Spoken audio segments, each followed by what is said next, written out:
Sur la question de l'accès aux soins et notamment de la pénurie de médecins, on trouve que le gouvernement manque d'initiative. Ouais, on est dans une situation qui était prévisible et qui était prévue, à savoir le départ à la retraite, et bien mérité pour la plupart de médecins de ville, qui sont souvent des médecins de famille. On a cru pendant longtemps une énorme bêtise de savoir que c'était l'offre de soins qui déclenchait la demande, un peu comme si les gens étaient malades simplement parce qu'ils avaient un médecin à côté de chez eux. Et pendant des années, on a restreint le numerus clausus.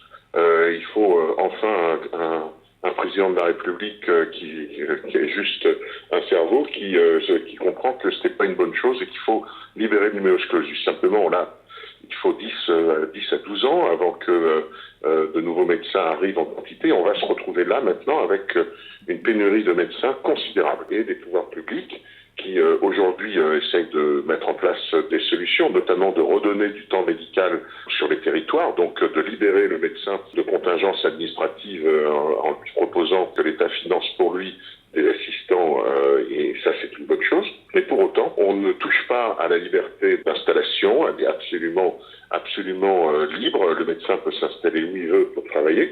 Rappelons quand même que pour les infirmiers et infirmières libérales, ils sont contraints et ils doivent s'installer où ils veulent dans les départements et territoires où on a besoin d'eux en priorité.